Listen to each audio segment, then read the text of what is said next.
Hey guys, sorry about the wind today. Hey, I'm out here. My buddy's got a new property to deer hunt.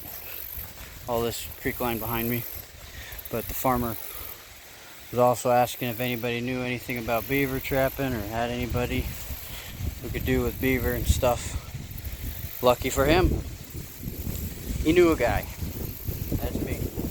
So what we're doing, we're just scouting this dam. He said he'd kill a few beaver out of here, and then he knocked this culvert loose, and overnight the beaver had it plugged up again.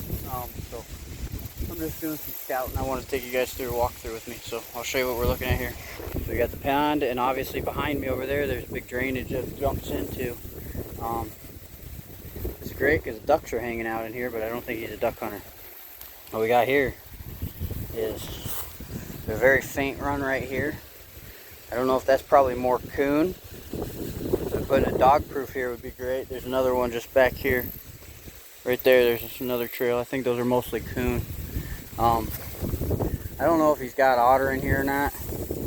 I'd know after a while, but if we come down here a little bit farther,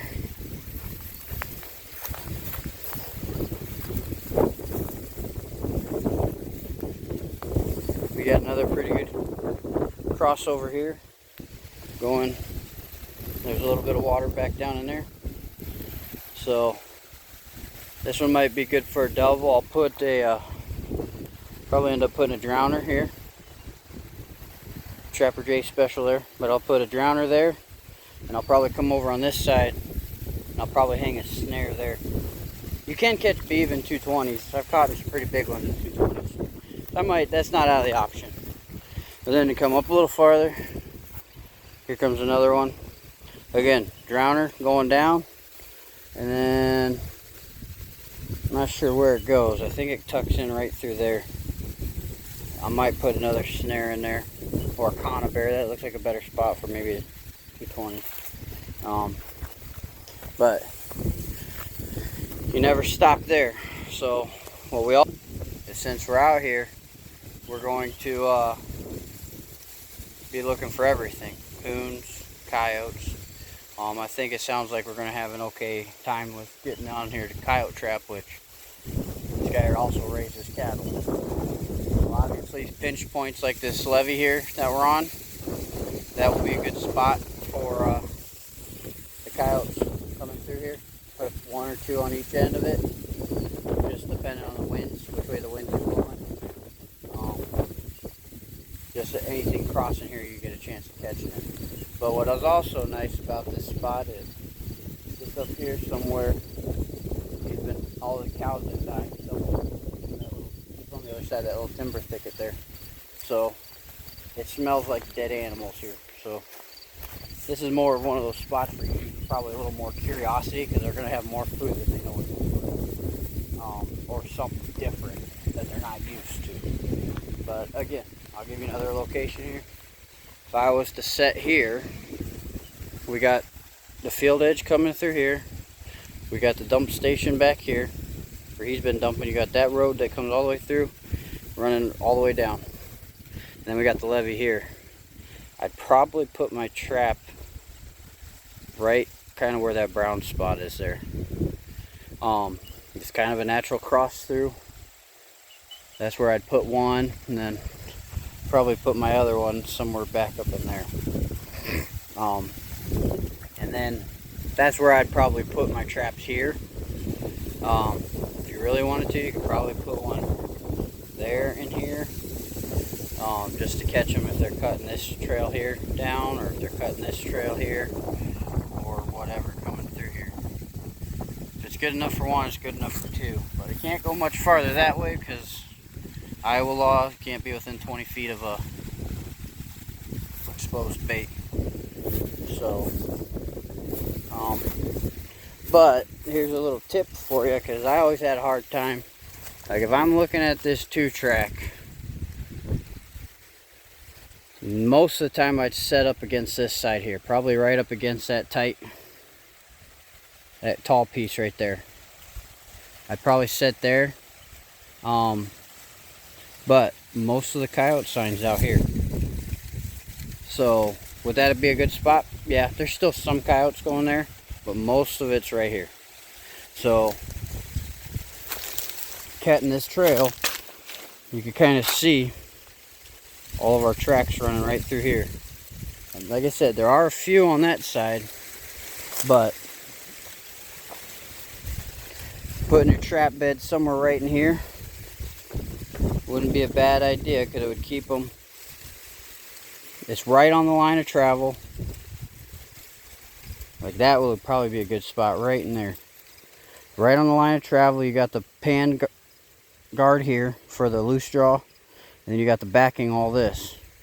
So that's far enough away from the tall stuff that it should keep the coyotes on this side of the trap.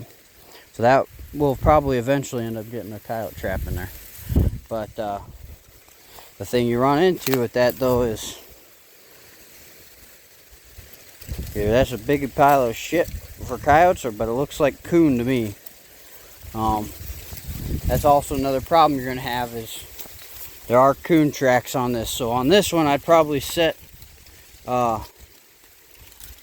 2 or 3 just in this 100-yard stretch here, just in case you, like you say, you catch that nuisance coon. Sorry if I'm getting motion sickness, but yeah, I mean, there's plenty of places to get in here. And what's nice about that being we got that bait station is those coyotes are picking up parts of it, and we got a leg bone right in here. So anywhere in here, we'd have to obviously get rid of that leg bone. But I mean, you got all this stuff, coyotes aren't going to walk through that, so you put a trap somewhere right in here. Again, it's right on the line of travel. They're coming, they're cutting through here and coming like that, or they're cutting that edge. So you could do 2 here, but do 1 here and do 1 back there. But I did want to show you the reason why we're in here is for beaver trapping. So if we come in here,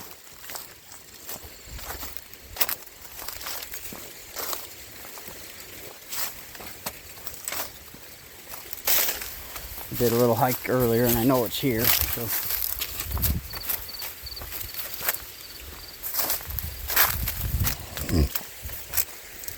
but you can kind of see, might not be able to see it there, but there's kind of a cutout right there, or right there in the corn. You can see it there.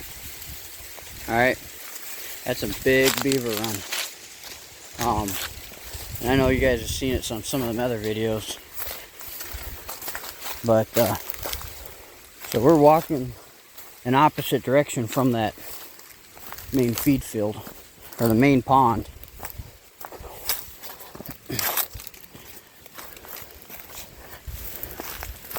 But yeah, this is all tore up.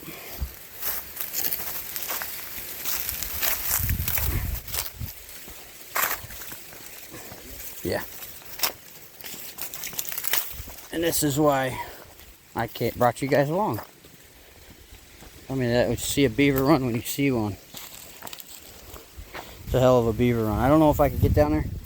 That might be a couple snares here. Yeah, it runs right down into the little pondish area down here. They got a couple dams. It's a little steep for me to get down in there, but we can catch them on this side with some snares. That shouldn't be an issue. And whatever we don't catch here, we can catch up or downstream where I can get into it. And I know there's another dam a little bit farther that way that really narrows them up. Good crossover, and I think I can get to that. But yeah, I mean, that's all beaver damage. And I bet you if we follow this trail in that they got going in here, there's more inside. There's more up here.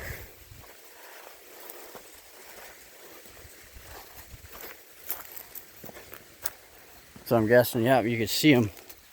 Tell you where to set your traps at. Yeah, all damage there. And this would probably be another one. Put a loop right there.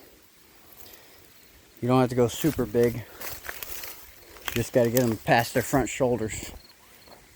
But yeah, I just wanted to share that with you. That's what we're looking at. We're going to try to get in here and yeah, they're looking good for coyotes. It's not looking good for my buddy that's out here trying to deer hunt it. But for coyotes and beeves, we should put a pretty good number of them in the freezer here.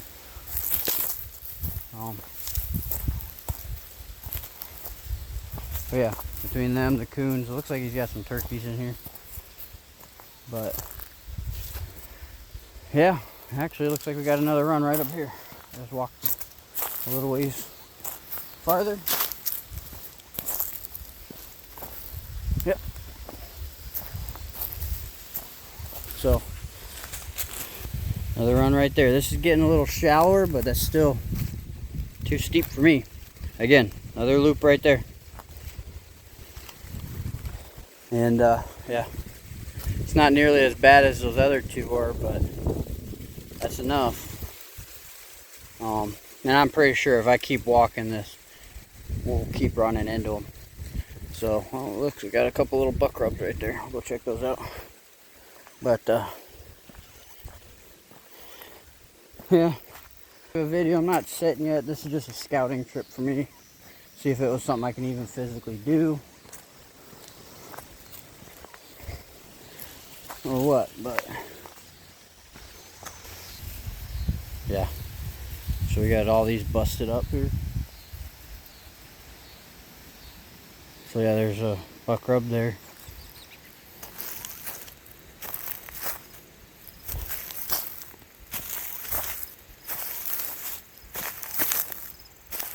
Looks like it would be a good spot for deer. He's got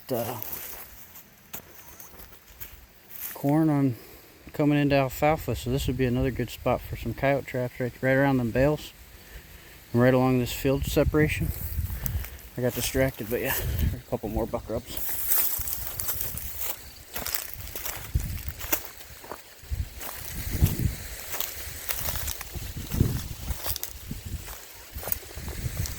Yeah, anywhere in here would be a good spot. Try to find some good backing, maybe right along this piece of corn cob here, corn stalk here, come out. Try to catch them wrapping this corner.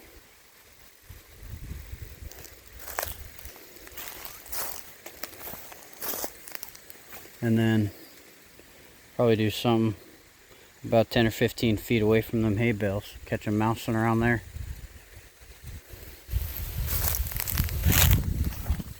I just got to remember when I come back in here, most of this alfalfa is going to be burnt. So this isn't really a snaring location. If you're going to snare, you'd come up here on these terraces and catch them as they're coming down the hill. So yeah, I think my buddy went that way to go look for some scrapes in this alfalfa, but everything I know about deer says this should be a good spot. I just told him to get an early muzzleloader tag and go sit on the hill. Watch this whole valley. But the first year in, that's usually what I do. I scout from a distance, but considering he's coming back with his camera, I don't think he found a good enough spot to set it, so I'm just going to have to make him set it somewhere. Alright guys, well, that's going to be it for today. Like I said, this is new prospects for this fall. Once season opens up for us here in about a month, maybe a little less than a month now. So, and hopefully I get my deer shot so I can get out and concentrate on trapping. But yeah, any of these hay bales, like especially these ones out in the middle here, them coyotes will mouse around them. They'll actually jump on top of them and sit there and watch like a hawk would, see if they could see anything scampering through, like rabbits and stuff. But alright, well, that's going to be it for the one-legged trapper here. Sorry my hand's in the video. I got my camera facing the wrong way. So, but there should be a lot of beaver in this one. With any luck, I might save this one for when Trapper Jay comes up. Alright guys, well you take care. We'll see you on the next one.